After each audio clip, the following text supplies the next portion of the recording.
송파구 선거관리위원회가 주최하는 후보자 토론회가 진행 중이던 지난 5일 오후. 유일하게 토론회에 불참한 김을동 새누리당 후보가 지역구를 돌며 선거운동 중인 모습이 국민TV 카메라에 포착됐습니다.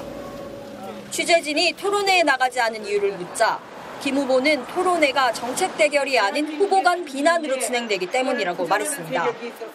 토론회에 나와서 그 상대편 후보들에 대해서 전부 다 이상하게 비난만 하고 그러는 거 많이 봤을 겁니다.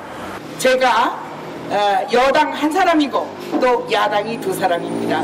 거기에 진정하게 정책 대결이 아닌 그런 걸 하기 때문에 저는 거기에 아예 처음부터 토론회를 안 하려고 했고 또 김 후보가 토론회에 나가지 않은 것은 지난 19대 총선에 이어 벌써 두 번째. 지역구 주민들은 김 후보의 이런 행보에 불만을 표합니다. 그거는 아니죠. 다 토론을 해야 하잖아요. 토론하는 걸 이제 유권자들이 이제 듣고 이제 판단을 하는 거잖아요. 그분이 어떻다는 걸. 세 명이 나왔으면 세 명이 나와서 토론을 해서 정식으로 국민 앞에 무엇을 좋고 무엇이 나쁘다 하고 상대방이 또 물어보면 대답도 잘하고 이래야지. 왜 자기만 빠져? 선관위가 주최하는 후보자 토론회에 불참하는 경우 후보자는 선관위에 불참 사유서를 제출해야 합니다. 국민TV 취재진이 송파구 선관위에 김 후보의 불참 사유를 문의하자 송파구 선관위는 사유를 공개하라는 규정이 없어 알려줄 수 없다고 답했습니다. 그 이유에 대해서는 밝힐 수가 없고요.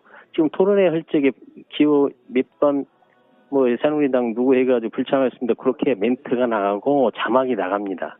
거기에도 사유를 안 밝히게 돼 있어요.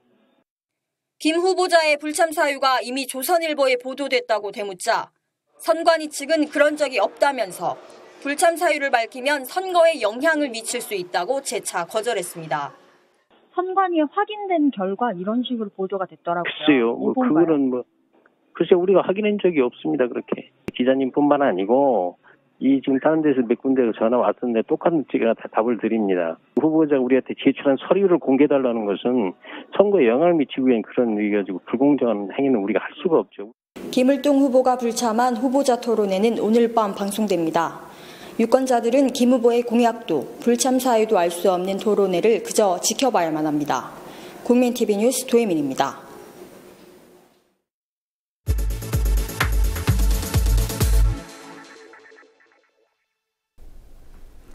전체 선거구 중 50여 개가 넘는 곳에서 후보자 간 리턴 매치가 벌어집니다. 그중에서 3번 이상 같은 후보자끼리 맞붙는 지역들을 보겠습니다. 무려 5번째 리턴 매치가 벌어진 지역 먼저 보겠습니다. 서울 서대문구 갑입니다. 새누리당 이성원 후보와 더불어민주당 우상호 후보가 맞붙습니다. 현재는 우 후보의 지역구로 역대 전적은 2승 2패로 동률입니다. 최근 여론조사에서도 오차범위 접전을 벌이고 있습니다. 강원 홍천군, 철원군, 화천군, 양구군, 인제군입니다.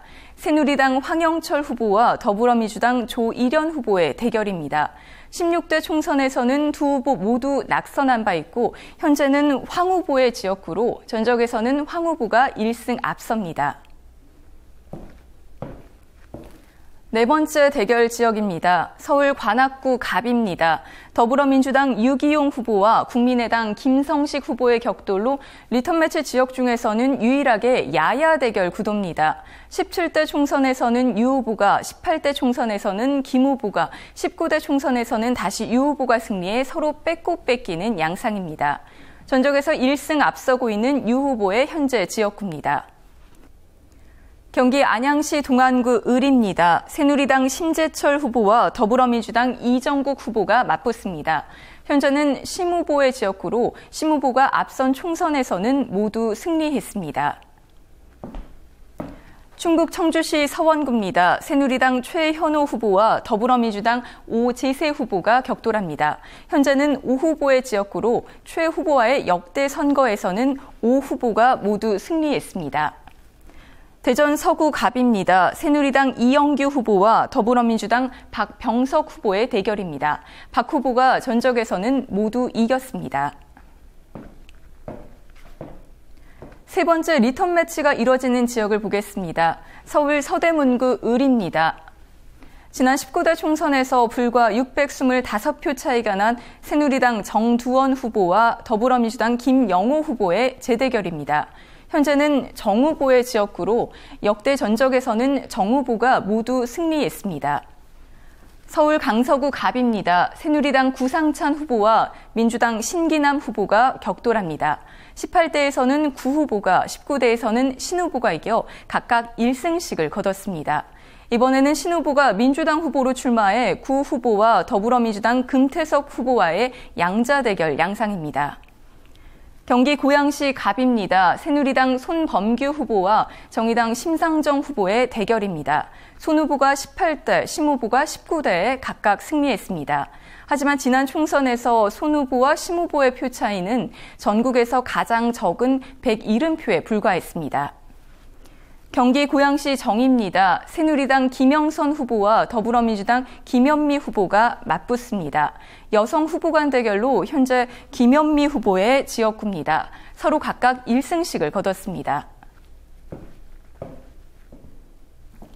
경기 시흥시 갑입니다. 새누리당 함진규 후보와 더불어민주당 백원우 후보의 대결입니다.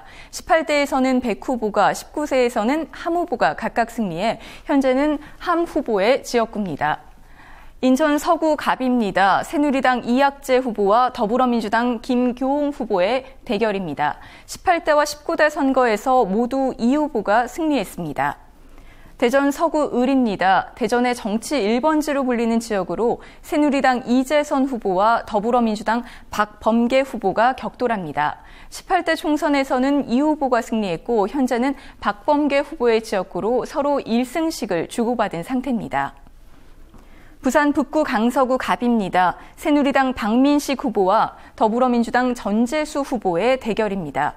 현재는 박 후보의 지역구로 전 후보와의 선거에서 모두 이겨 전적에서 앞서 있습니다.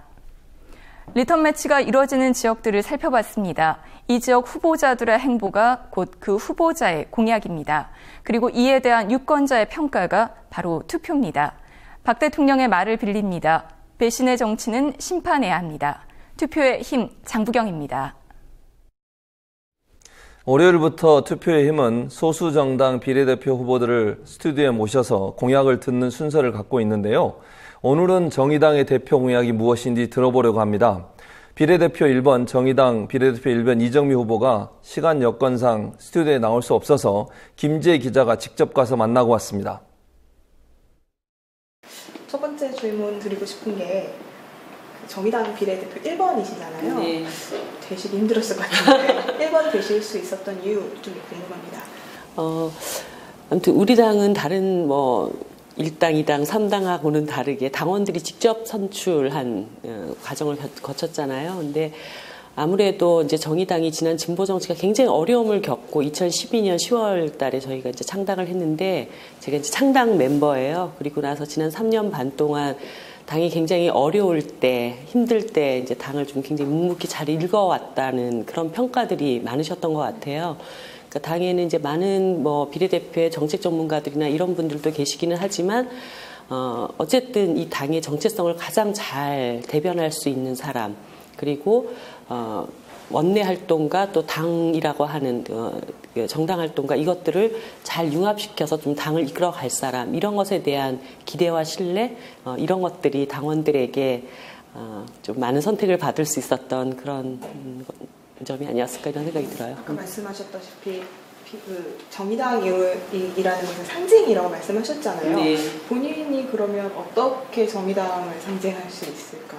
라는 건 이미지라던가 단어라던가로 표현해 주신다면 어떤 게 있을까요? 진보 정당이 원래 이제 고유의 자기 역할 중에 하나가 우리 사회의 가장 어려운 사람들, 사회적 약자, 소수자들을 대변하는 그런 역할을 하는 것이라고 보여져요. 그럴 때 제가 그동안 이제 정의당 활동을 하면서 예를 들어 여성을 대변하거나 장애인 그리고 성소수자, 특히 요즘 이제 많은 관심이 되고 있는 동물 복지 문제라든가 이런 것들에 대한 의제를 계속적으로 제가 좀 이끌어왔고 그것을 대변하는 역할들을 해왔다고 생각이 듭니다. 그런 부분들을 당원들이 어떻게 보면 진짜 이게 진보정당 당원 역할 이런 것들을 이정미가 제대로 해낼 수 있지 않나 이런 믿음들이 있으셨다고 저는 생각이 들어요. 근데 사실 비례대표 명단을 정당이 딱 발표했을 때 노동계를 좀 대표하는 부분이 좀 적지 않냐라는 비판들이 있었잖아요. 어떻게 생각하세요? 저는 사실 정의당이 가지고 있는 가장 1차적인 정체성은 일하는 사람들을 대변하는 우리 당 강령에도 이제 그렇게 되어 있어요. 그리고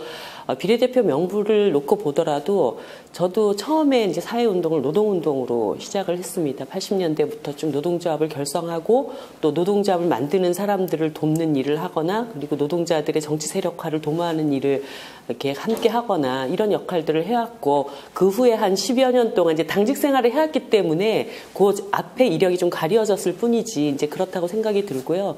비례대표 4번인 윤소아 후보도 전남 지역에서 오랫동안 노동운동을 하셨던 분이고 특히 비례대표 6번인 조성주 후보 같은 경우에는 소위 이제 민주노총이라고 하는 조직돼 있는 노동자들 이외에도 조직돼 있지 못한 800만 비정규직 노동자들, 청년 노동자들을 대변하는 그런 역할들을 해오셨어요. 또 청년 유니온이라고 하는 청년 노동조합 조직을 또 만들어 왔던 사람이잖아요. 그래서 제가 볼 때 그런 평가는 조금 저희들한테 부당하다는 생각이 많이 들어요. 네. 그러면 이제 공약을 좀 여쭤보고 싶은데요. 네. 정의당이 이번 20대 총선에서 내놓은 공약 중에 가장 대표적인 거 한 서너 개만 꼽아주실 수 있을까요? 여러 가지 공약들이 있지만 사실 지금 우리 사회에 가장 시급하게 해결해야 할 문제는 불평등 문제라고 저는 생각을 하고 있습니다. 근데 아직까지도 이제 우리 정부가 이 경제 침체가 굉장히 장기화되고 있고 굉장히 사람들이 먹고 살기 어려워져 있는 상황에서도 기존에 해왔던 경제법들을 계속 주장을 한다는 거죠. 그러니까 기업에게 특혜를 주고 기업이 투자하기 좋은 환경을 만들어줘서 경제를 성장시켜야지 낙수 효과가 이제 벌어지지 않냐 이제 이런 주장을 계속 하고 계신데 사실 재벌 기업들 돈 잘 벌 때 사실 그 돈이 아래로 흐르는 걸 저는 본 적이 없거든요. 뭐 사내 유보금 800조가 벌써 금고에 이제 쟁겨져 있다 이런 얘기까지 하는데 패러다임을 바꿔야 합니다. 그러니까 사람들의 일정하게 이제 소득이 보장이 되고 그래서 내수 시장이 돌아가고 이래야지 또 경제가 활성화되고 이런 상황으로 가야 된다고 보는데 이런 극심한 불평등 상황에서는 이런 오랜 그 경기 불황을 이겨내기가 국민들이 너무너무 힘들다 이런 생각이 들어요. 그래서 저희들이 이제 가장 핵심적으로 내놓는 것은 2020년까지 그러니까 20대 국회가 종료되는 시점까지 국민들의 지금 월 평균 그 임금이 한 230만 원 정도가 되는데 적어도 한 300만 원 수준까지는 올려야 된다. 그런 이제 공약을 내걸고 있고요. 두 번째는 우리가 이제 사회복지 서비스에 개별 사람들이 부담해야 될 비용들이 너무 많이 들잖아요. 그래서 일정하게 이제 그 시장 안에서의 임금 수준도 올리지만 복지임금, 사회임금이라고 하는 측면에서 한 100만 원 정도는 각 그 가구당 좀 세이브할 수 있도록 복지 정책들을 좀 더 강화해야 된다. 그래서 300만 원 평균 임금, 그다음에 복지임금 100만 원 이렇게 저희들이 핵심적으로 얘기를 하고 있고요. 또 하나는 우리나라 그 사람들이 너무 일을 많이 합니다. 일을 많이 하는 것에 비해서 소득은 또 너무 작지요. 그런데 뭐 제가 얼마 전에 보고 참 충격적인 그 통계 수치를 봤는데 OECD 나라들의 평균 노동 시간에 비해서 우리나라 사람들은 1년으로 따지면 2달을 더 일을 하는 거예요. 이제 그러다 보니까 사실은 가족 관계라든가 이런 것들도 상당히 이제 많이 어려워져 있고 특히 요즘은 다 맞벌이를 하지 않습니까? 그럴 때 아이 키우는 부모들 맨날 뭐 어린이집 아이 찾으러 가는 것 때문에 전전긍긍하고 이런 생활들을 하고 있는데 5시 퇴근제를 도입을 해서 정말 진짜 저녁이 있는 삶 가족 공동체가 함께 좀 저녁 식사 시간만큼은 함께 식사를 나누고 대화를 나눌 수 있는 그런 정도의 어떤 삶을 보장해야 되는 것이 아닌가 만약에 세 가지를 들라면 그렇게 말씀을 드리고 싶네요. 공약에 대해서 조금만 더 구체적으로 여쭤볼게요. 300만 원 임금과 그리고 아까 방금 말씀하신 퇴근 시간을 당기는 문제는 기업들을 움직여야 되는 문제잖아요.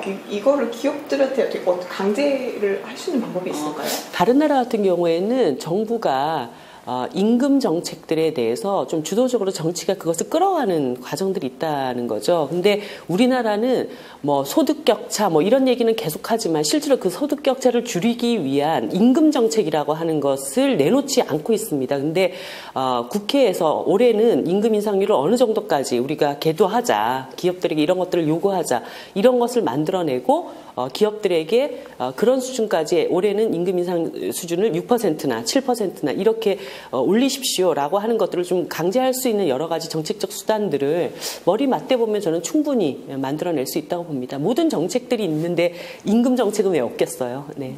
그리고 아까 사회복지 서비스 말씀하셨는데 네. 이제 사회복지 임금을 100만 원 수준까지 올리겠다라고 하셨는데 네. 현재는 사회복지 임금 수준이 어느 정도가 될까요? 정확한 지금 수치는 잘 모르겠는데 일단 우리나라가 전반적인 OECD 평균 그 복지 지출에 비해서 절반 정도밖에는 되지 않지 않습니까? 20% 수준까지 지금 다 대부분의 OECD 나라들은 사회복지 지출을 하고 있는데 우리나라는 10%대에 지금 아직 머물러 있다는 것이죠. 그러니까 한 2배 정도 끌어올리는 그런 과정이 필요하다 이렇게 보시면 될 것 같아요. 재정 마련책을 안 여쭤볼 수 없을 것 같아요. 물론요. 그러니까 우리나라의 지금 세금 정책 자체가 굉장히 불평등하고 그래서 이제 공정과세 그리고 불로소득에 대한 과세 이런 것들이 일단 철저하게 이루어져야 된다고 생각이 들고요.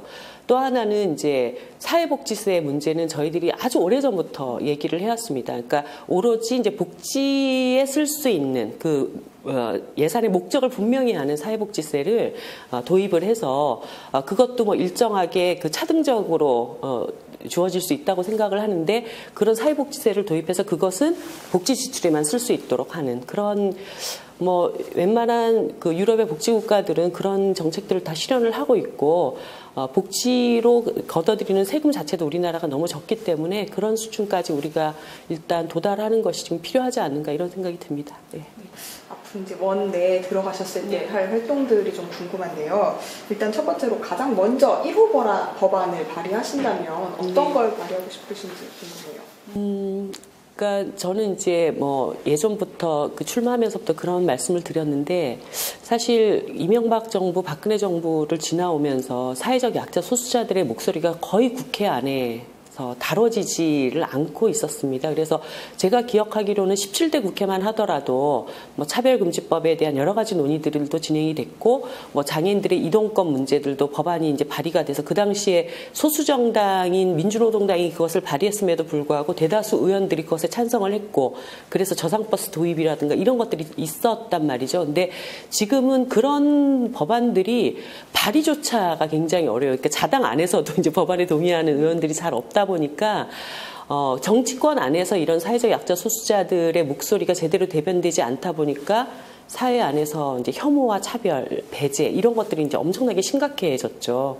그래서 그것을 뭔가 좀 상징적으로 극복할 수 있는 역할을 제가 좀 해보고 싶다 이런 생각이 들었어요. 그래서 사실 19대 국회에서 그 진선미 의원이 이 법안을 이제 준비하고 발의하려다가 이제 실패를 한 부분이 있는데 생활동반자법을 제가 좀 발의를 해보고 싶다 이런 생각을 갖고 있습니다. 그러니까 사실 이거는 전통적인 가족관계 사실 제도가 그것을 중심으로 다 그 보장이 되어 있잖아요. 근데 우리나라에 이미 1인 가족이 25% 그리고 2030년대 정도가 되면 35% 정도 수준이 될 거라고 예측을 하고 있어요. 그러니까 그만큼 사람들의 삶의 형태가 변화됐다는 것이죠. 근데 제도는 오히려 그것을 쫓아가고 있지 못한.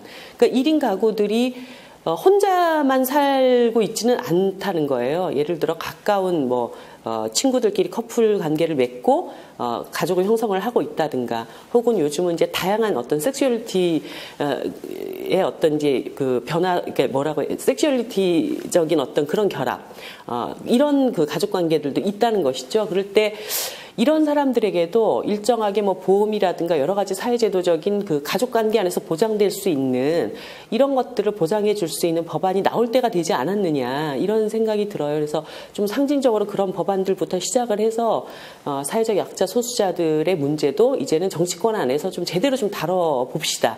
이런 주장을 해보고 싶다는 게 제 생각입니다. 예. 그러면 이제 여성 의원이 20대 국회에서는 더 적어질 거다 이런 얘기도 나오는데 여성 의원으로서 뭐 여성 의원을 특정하기가 좀 좀 이것도 좀 웃긴 질문이긴 한데요. 여성 의원으로서 의원으로서 국회에서 하시고 싶은 활동을 또 말씀을 해주실 수 있을까요? 뭐 가장 핵심적인 거는 선거제도 개혁입니다. 사실 19대 국회 말미에 그것도 뭐 국가선거관리위원회가 우리나라의 그 민의가 국회에 너무 제대로 반영되지 못하기 때문에 비례대표 의석을 좀 더 확대를 하라는 권유를 받았고 국회 안에서 이것이 다뤄졌었지 않습니까? 적어도 이제 비례대표를 한 100석까지는 늘려서 지금의 어떤 불비례성을 보완을 하라는 논의가 진행이 됐는데 참 너무 기가 막히게도 개선을 하라고 시작됐던 논의가 개학이 된 거죠. 그나마 53석으로 있었던 비례대표가 47석으로 줄면서 사실 비례대표 안에서 50% 여성 할당이 이제 주어졌는데 그 비례대표 의석이 준 만큼 여성의 의회 진출이 또 줄어들게 되는 이런 결과를 낳게 되었어요.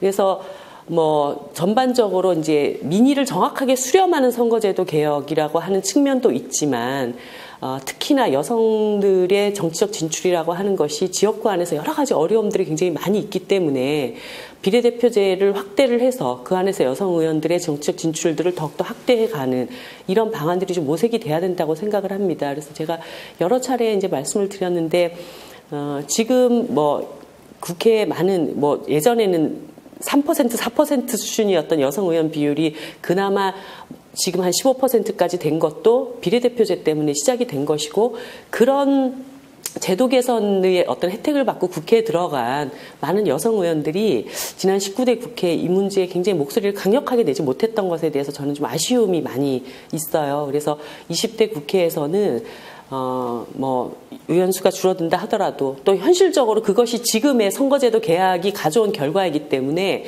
이 부분을 제대로 좀 개선하자라고 하는 것을 여성 의원들과 함께 협력해서 꼭 이루어내야 될 과제라고 저는 생각을 하고 있습니다. 네. 마지막으로 한 가지만 더 여쭙겠습니다.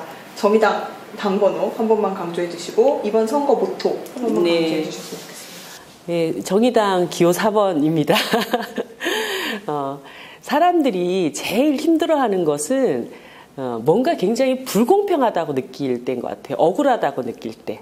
많은 사람들이 내가 조금 부족하고 내가 실력이 좀 모자라서 이런다라는 것은 감수하거든요. 근데 출발선 자체가 너무 불공평하고 해도 안 되는 이런 억울한 상황에 부딪혔을 때 정말 이렇게 자존감을 잃게 되고 또 나라에 대한 어떤 믿음도 저버리게 되고 이렇게 되는 것 같아요. 그래서 정의당이 지금 얘기하는 것은 진짜 대한민국에 정의를 좀 바로 세워야 되는 것이 아니냐. 먹고 사는 문제에 있어서도 정의가 바로 서야 되고 또 민주적인 어떤 질서도 정의가 바로 서야 되고 그렇게 해야지 국민들이 어떻게 보면 나라에 대한 어떤 그 기대감도 다시 가지게 되고 그렇게 돼야지 또 전반적으로 나라가 활력을 찾게 되는데 지금 너무 많은 사람들이 자포자기하고 절망하고 이렇게 살아가고 있는 것 같습니다. 이것을 좀 다시 바로 세우는 정의로운 대한민국을 만들겠다는 것이 정의당의 이번 그 총선의 목표고요. 그래서 국민들께 드리고 싶은 말씀은 정치가 다 썩었다 외면하시지 말고 정의의 한 표를 주는 것이다. 이렇게 생각하고 기호 4번 정의당에게 투표를 해 주십시오. 그런다면 아마 국회 안에 많은 일하는 사람들, 우리 청년들, 그리고 노후를 걱정하시는 우리 부모님 세대들, 이분들의 목소리가 더 커지게 될 것이다. 이런 말씀을 드리고 싶습니다. 몇 석 정도 확보하시면 정의가 바로 설 수 있을까요? 물론 지금 저희들로서야 20석 원내교섭단체가 돼야 되죠. 사실 우리나라 원내교섭단체 문턱이 너무 높고 그래서 원내교섭단체가 갖고 있는 기득권이 너무 많기 때문에 저는 이 원내교섭단체의 문턱을 낮추는 것이 좀 필요하다고 생각을 하지만 어쩌겠습니까? 지금 아직까지 제도가 그런 상태에 있기 때문에 20석이 되었으면 좋겠다는 생각이 들어요. 그런데 현실적으로 지금의 어떤 상황을 놓고 봤을 때 일단 두 자릿수 정당 지지율 그리고 두 자릿수 의석수 확보 여기까지를 저희들의 목표로 좀 보고 있습니다. 예를 들어서 정의당은 이번 총선의 목표를 총선에만 국한해 두고 있지는 않아요. 2017년 정권교체까지를 내다보고 우리가 지금 총선을 뛰고 있는 그것은 왜냐하면 국민들의 바람이고 염원이거든요. 그러니까 어떻게 보면 역대 국민들한테 가장 독한 정부인 것 같아요. 박근혜 대통령이. 그러니까 다른 걸 다 떠나서 아이들이 굉장히 많이 죽었지 않습니까? 세월호로 인해서. 그때 고통받는 부모님들한테 단 한 번의 위로와 사과도 하지 않으셨어요. 그리고 정말 책임자를 처벌해야 이런 일이 또다시 벌어지지 않는다. 이런 요구를 하는 사람들을 감옥에 잡아가둔 그런 정부예요. 이렇게 독한 정부 아래서 많은 사람들이 또 경제적으로 너무 어렵고 정말 바꿔달라고 아우성을 치고 계십니다. 저는 정말 그런 변화의 요구들을 실감을 하고 있거든요. 근데 그러려면 야당이 바꿀만 하다라는 기대와 신뢰를 주어야 하는데 어떻게 보면 지금 그 정권 교체를 이끌어야 될 제1야당은 역대 또 너무 가장 무능력하고 무기력하다는 생각이 들어요. 그래서 저 야당으로 될까 하시는 분들, 그런 분들이 지금 투표장에 가지 않고 이렇게 정치를 외면하고 계신 거거든요. 근데 이런 분들, 제1야당이 제대로 못해가지고 너무 답답한데 정치는 바뀌어야 된다고 생각하시는 분들, 이런 분들이 정의당으로 확고히 그 지지를 묶어주시면 정의당이 제1야당 정신 차리게 하면서 정권 교체를 끌고 갈 수 있다고 저는 생각을 하고 있어요. 그래서 이번에 저희들 목표는 당으로서는 원내교섭단체가 돼서 정당으로서의 자기 역할들을 좀 제대로 하고 싶은 이런 욕심이 없겠습니까마는 일단 좀 그 정치에 특히 제1야당에 실망하고 계신 분들을 정의당의 지지로 좀 모아내고 그 힘으로 제1야당을 좀 제대로 이렇게 정권 교체 하나의 이렇게 축으로 함께 끌고 갈 수 있는 그런 역할까지 해보고 싶다. 꼭 해야 한다 이렇게 생각하고 있습니다. 좋은 말씀 감사합니다. 네, 감사합니다.